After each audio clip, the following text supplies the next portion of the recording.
I parked and put my hazards on, then got out.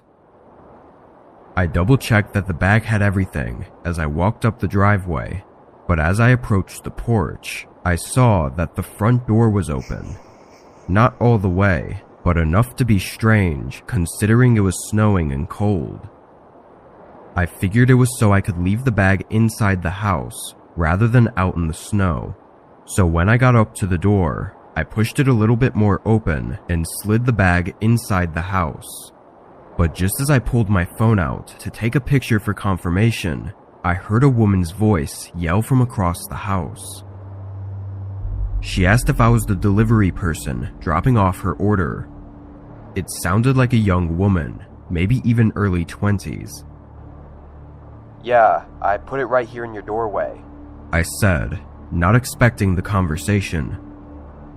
The woman responded right away, saying I could push the door open and bring the bag to her.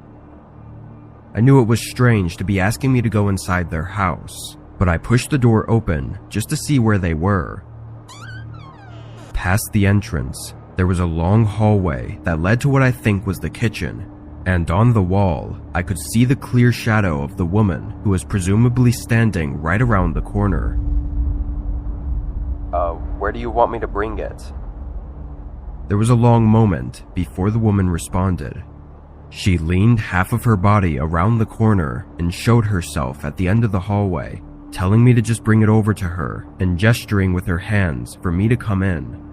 But as she went back around the corner and out of sight, I realized that the shadow outline on the wall hadn't moved with her.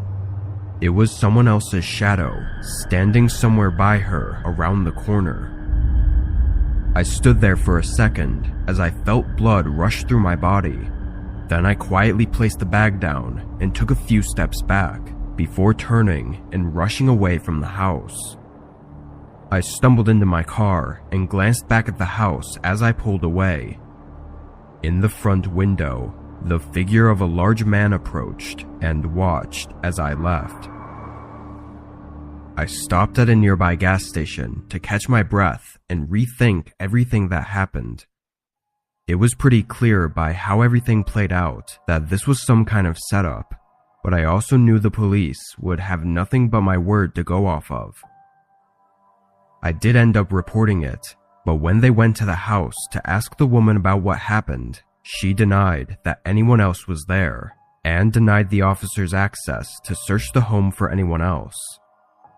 So, like I said, the police were unable to do anything at the time.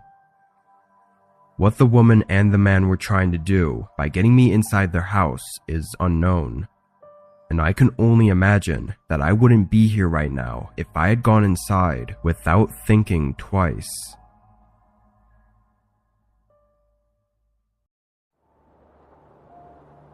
Last year, my roommate moved out of the house we had been renting together for the past 4 years. By then, both of us had gotten better jobs and were getting paid more, and the house we had wasn't the best, so it was only a matter of time before one of us moved out to get their own place. After he moved though, I was able to use more of the space in the house and actually just decided to stay there for another year or two. This happened during this time in early December. Our area was going through a week of some pretty bad snowstorms, and the office I worked at allowed us to work from home for a few days if we wanted to. Obviously, I chose to take the offer. I used my old roommate's bedroom as an office and worked throughout the day, but at one point while I was working, there was a knock at the front door. I left the room and checked who it was,